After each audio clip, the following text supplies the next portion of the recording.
Chapter 31. Our Foreign Correspondent. London. Dearest people, here I really sat at a front window of the Bath Hotel, Piccadilly. It's not a fashionable place, but Uncle stopped here years ago, and won't go anywhere else. However, we don't mean to stay long, so it's no great matter. Oh, I can't begin to tell you how I enjoy it all. I never can, so I'll only give you bits out of my notebook, for I've done nothing but sketch and scribble since I started.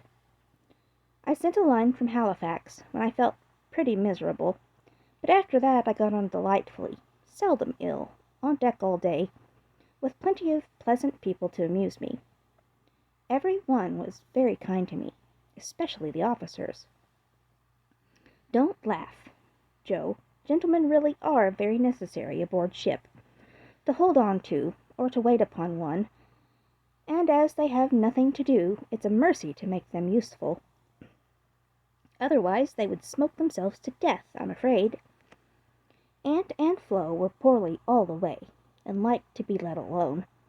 So when I had done what I could for them, I went and enjoyed myself. Such walks on deck, such sunsets, such splendid air and waves. It was almost as exciting as riding a fast horse, when we went rushing on so grandly. I wish Beth could have come. It would have done her so much good. As for Jo, she would have gone up and sat on the main-top jib, or whatever the high thing is called, made friends with the engineers, and tooted on the captain's speaking trumpet.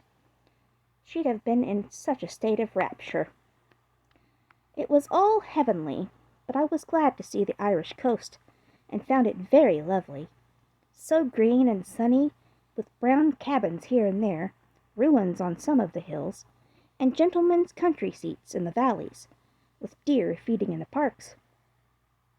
It was early in the morning, but I didn't regret getting up to see it, for the bay was full of little boats, the shore so picturesque, and a rosy sky overhead. I never shall forget it. At Queenstown, one of my new acquaintances left us, Mr. Lennox, and when I said something about the lakes of Killarney, he sighed and sung, with a look at me, "Oh, have ye e'er heard of Kate Carney? She lives on the banks of Killarney.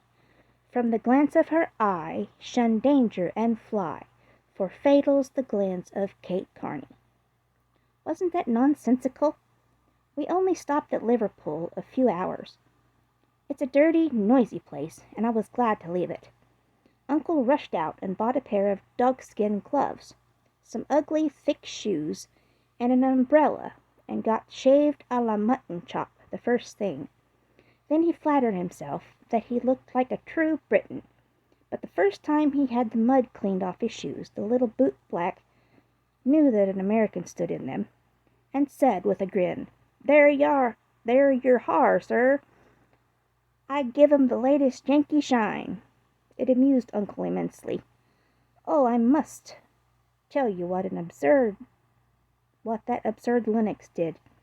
He got his friend Ward, who came on with us, to order a bouquet for me, and the first thing I saw in my room was a lovely one, with Robert Lennox's compliments on the card. Wasn't that fun, girls? I like traveling. I never shall get to London if I don't hurry. The trip was like riding through a long picture gallery, full of lovely landscapes. The farmhouses were my delight, with thatched roofs, ivy up to the eaves, latticed windows, and stout women with rosy children at the doors. The very cattle looked more tranquil than ours, as they stood knee-deep in clover, and the hens had a contented cluck, as if they never got nervous, like Yankee biddies. Such perfect color I never saw. The grass so green, sky so blue, grain so yellow, woods so dark. I was in a rapture all the way. So was Flo, and we kept bouncing from one side to the other, trying to see everything while we were whisking along at the rate of 60 miles an hour. Aunt was tired and went to sleep, but Uncle read his guidebook, and wouldn't be astonished at anything. This is the way we went on. Amy flying up. Oh, that must be Kenilworth, that grey place among the trees. Flo darting to my window. How sweet! We must go there some time, won't we, Papa? Uncle calmly admiring his boots. No, my dear, not unless you want beer. That's a brewery. A pause. Then Flo cried out, Bless me, there's a gallows and a man going up. Where? Where? Shrieks Amy, staring out at 2 tall posts with a crossbeam and some dangling chains. A colliery, remarks Uncle, with a twinkle of the eye. Here's a lovely flock of lambs all laying down, says Amy. See, Papa, aren't they pretty? Added Flo sentimentally. Geese, young ladies, returns Uncle, in a tone that keeps us quiet till Flo settles down to enjoy the flirtations of Captain Cavendish, and I have the scenery all to myself. Of course it rained when we got to London, and there was nothing to be seen but fog and umbrellas. We rested, unpacked, and shopped a little between the showers. Aunt Mary got me some new things, for I came off in such a hurry I wasn't half ready. A white hat and blue feather, a muslin dress to match, and the loveliest mantle you ever saw. Shopping in Regent Street is perfectly splendid. Things seem so cheap. Nice ribbons only 6 pence a yard. I laid in a stock, but shall get my gloves in Paris. Doesn't that sound sort of elegant and rich? Flo and I, for the fun of it, ordered a hansom cab while Aunt and Uncle were out, and went for a drive, though we learned afterwards that it wasn't the thing for young ladies to ride in them alone. It was so droll, for when we were shut in by the wooden apron, the man drove so fast that Flo was frightened and told me to stop him. But he was up outside behind somewhere, and I couldn't get at him. He didn't hear me call, nor see me flap my parasol in front, and there we were, quite helpless, rattling away and whirling around corners at a breakneck pace. At last, in my despair, I saw a little door in the roof, and on poking it open, a red eye appeared, and a beery voice said, "Now then, Mum!"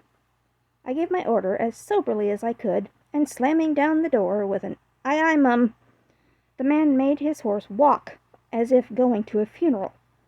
I poked again and said, "A little faster," then off he went, helter-skelter, as before, and we resigned ourselves to our fate. Today was fair, and we went to Hyde Park close by, for we are more aristocratic than we look. The Duke of Devonshire lives near. I often see his footman lounging at the back gate, and the Duke of Wellington's house is not far off. Such sights as I saw, my dear. It was as good as punch, for there were fat dowagers rolling about in their red and yellow coaches, with gorgeous Jameses in silk stockings and velvet coats up behind, and powdered coachmen in front. Smart maids with the rosiest children I ever saw, handsome girls looking half asleep, dandies in queer English hats and lavender kids lounging about, and tall soldiers in short red jackets and muffin caps stuck on one side, looking so funny I longed to sketch them. Rotten Row means Route de Roi, or the King's Way, but now it's more like a riding school than anything else.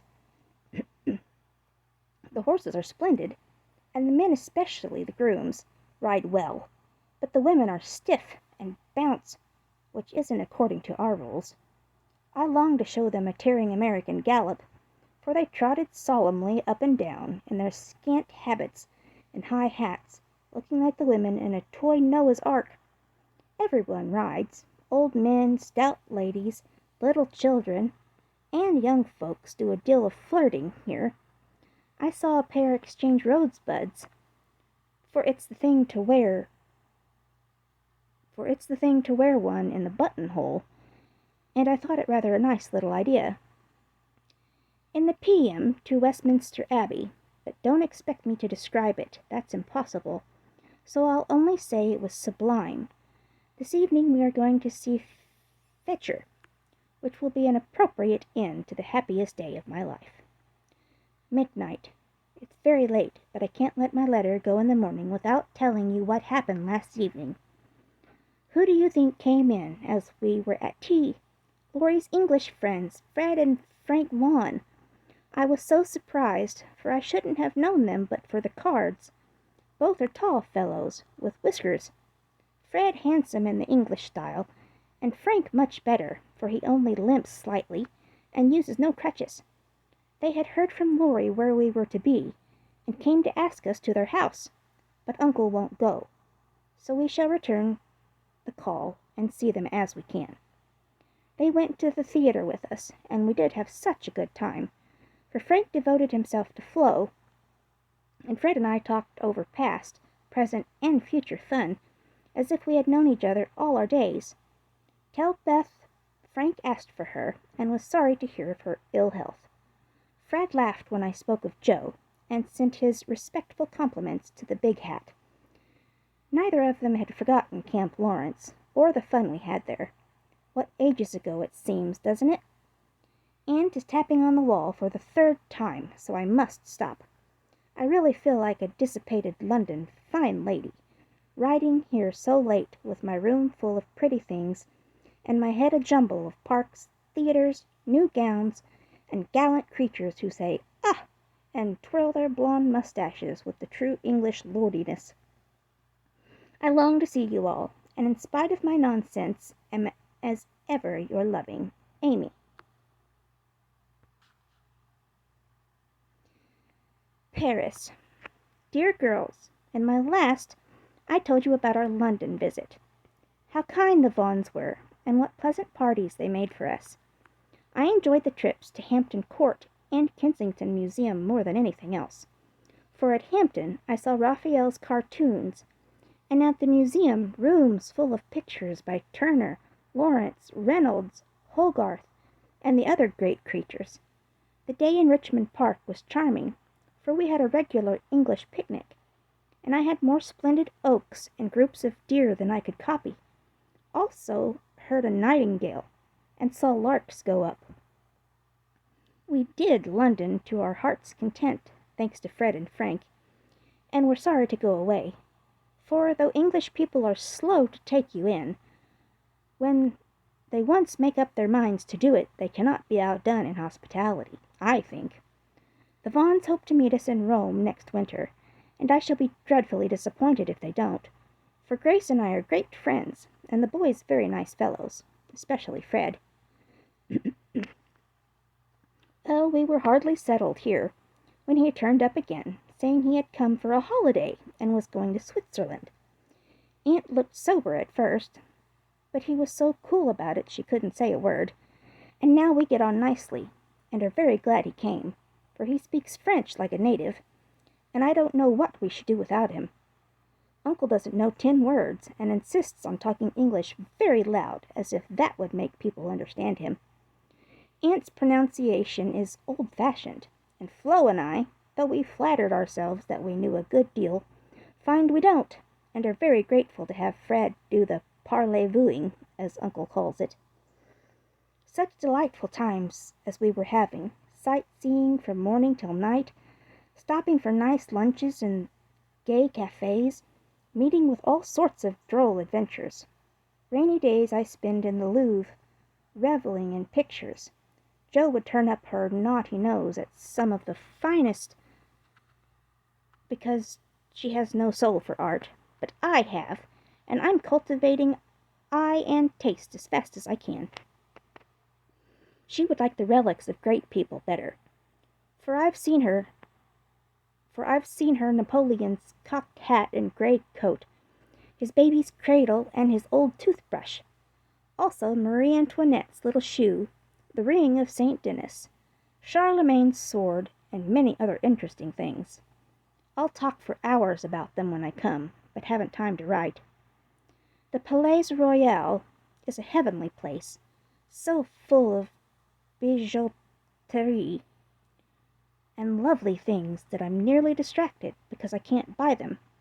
Fred wanted to get me some, but of course I didn't allow it. Then, boys, and the champs, Elysees, are très magnifiques. I've seen the imperial family several times. The emperor an ugly, hard-looking man. The empress pale and pretty, but dressed in bad taste, I thought. Purple dress, green hat, and yellow gloves. Little Nap is a handsome boy who sits chatting to his tutor and kisses his hand to the people as he passes in his 4-horse barouche, with postilions and red satin jackets, and a mounted guard before and behind. We often walk in the Tuileries garden, for they are lovely, though the antique Luxembourg gardens suit me better. Père Lachaise is very curious, for many of the tombs are like small rooms, and looking in one sees a table with images or pictures of the dead and chairs for the mourners to sit in when they come to lament. That is so Frenchy. Our rooms are on the Rue de Rivoli. And sitting in the balcony, we look up and down the long, brilliant street.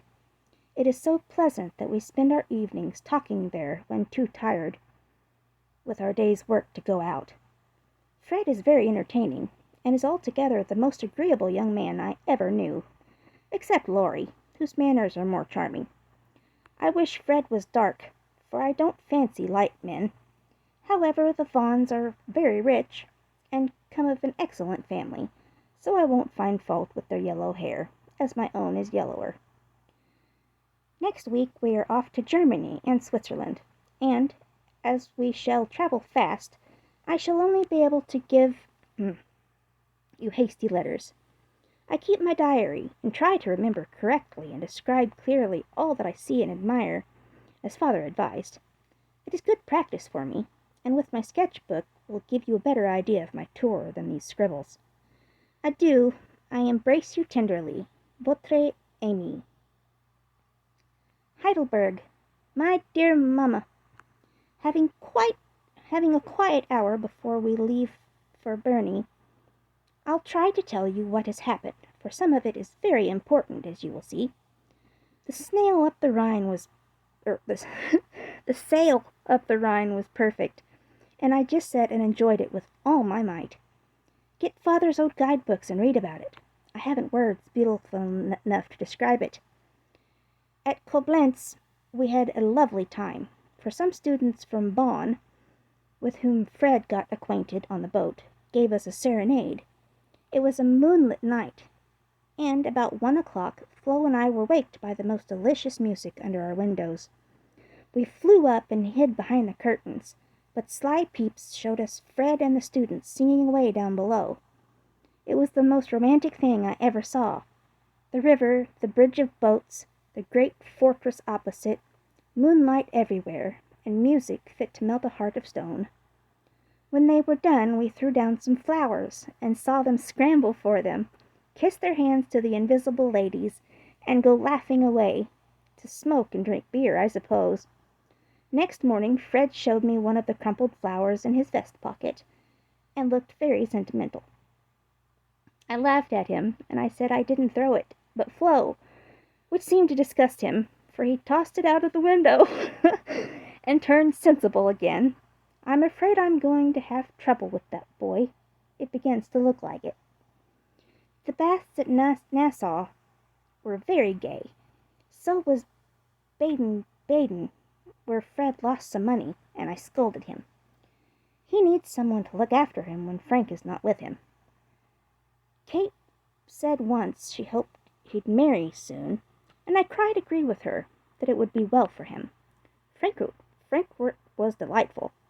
I saw Goethe's house, Schiller's statue, Danneker's famous Ariadne? Yeah, whatever. It was very lovely, but I should have enjoyed it more if I had known the story better. I didn't like to ask, as everyone knew it or pretended they did. I wish Joe would tell me all about it. I ought to have read more, for I find I don't know anything, and it mortifies me. Now comes the serious part, for it happened here, and Fred is just gone. He has been so kind and jolly that we all got quite fond of him. I never thought of anything but a travelling friendship till the serenade night. Since then I've begun to feel that the moonlight walks, balconies talks, and daily adventures were something more to him than fun. I haven't flirted, Mother, truly, but remember what you said to me, and have done my very best. I can't help it if people like me. I don't try to make them, and it worries me if I don't care for them, though Joe says I haven't got any heart. Now I know Mother will shake her head, and the girls say, "Oh, the mercenary little wretch!" But I've made up my mind, and if Fred asks me I shall accept him, though I'm not madly in love. I like him, and we get on comfortably together. He is handsome, young, clever enough, and very rich, ever so much richer than the Lawrences. I don't think his family would object, and I should be very happy, for they are all kind, well-bred, generous people, and they like me. Fred, as the eldest twin, will have the estate, I suppose, and such a splendid one as it is. A city house is in a fashionable street, not so showy as our big houses, but twice as comfortable, and full of solid luxury, such as English people believe in. I like it, for it's genuine. I've seen the plate, the family jewels, the old servants, and pictures of the country place, with its park, great house, lovely grounds, and fine horses. Oh, it would be all I should ask. And I'd rather have it than any title such as girls snap up so readily and find nothing behind. I may be mercenary, but I hate poverty, and don't mean to bear it a minute longer than I can help. One of us must marry well. Meg didn't, Joe won't, Beth can't yet, so I shall, and make everything cozy all round. I wouldn't marry a man I hated or despised. You may be sure of that. And though Fred is not my model hero, he does very well, and in time I should get fond enough of him if he were very fond of me, and let me do just as I liked. So I've been turning the matter over in my mind the last week, for it was impossible to help seeing that Fred liked me. He said nothing, but little things showed it. He never goes with Flo, always gets on my side of the carriage, table, or promenade, looks sentimental when we are alone, and frowns at anyone else who ventures to speak to me. Yesterday at dinner, when an Austrian officer stared at us, and then said something to his friend, a rakish-looking baron, about ein wunderschönes Blondchen, Fred looked as fierce as a lion, and cut his meat so savagely it nearly flew off his plate. He isn't one of the cool, stiff Englishmen, but is rather peppery, for he has Scotch blood in him, as one might guess from his bonny blue eyes. Well, last evening we went up to the castle about sunset, at least all of us but Fred, who was to meet us there, after going to the poste restante for letters.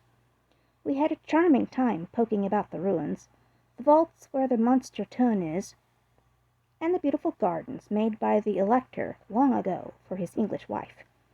I liked the great terrace best, for the view was divine. So while the rest went to see the rooms inside, I sat there trying to sketch the grey stone lion's head on the wall, with scarlet woodbine sprays hanging around it. I felt as if I'd got into a romance, sitting there, watching the Neckar rolling through the valley, listening to the music of the Austrian band below, and waiting for my lover like a real storybook girl. I had a feeling that something was going to happen, and I was ready for it. I didn't feel blushy or quaky, but quite cool, and only a little excited. By and by I heard Fred's voice, and then he came hurrying through the great arch to find me. He looked so troubled that I forgot all about myself, and asked what the matter was. He said he'd just got a letter begging him to come home, for Frank was very ill, so he was going at once in the night train, and only had time to say good-bye. I was very sorry for him, and disappointed for myself, but only for a minute, because he said, as he shook hands, and said it in a way I could not mistake, "I shall soon come back. You won't forget me, Amy?" I didn't promise, but I looked at him, and he seemed satisfied, and there was no time for anything but messages and goodbyes, for he was off in an hour, and we all miss him very much. I know he wanted to speak, but I think, for something, he once hinted that he had promised his father to do nothing of the sort yet awhile, for he is a rash boy, and the old gentleman dreads a foreign daughter-in-law. We shall soon meet in Rome, and then if I don't change my mind, I'll say yes, thank you, when he says, will you please? Of course this is all very private, but I wished you to know what was going on. Don't be anxious about me. Remember I am your prudent Amy, and be sure I will do nothing rashly. Send me as much advice as you like. I'll use it if I can. I wish I could see you for a good talk, Marmee. Love and trust me. Ever your Amy.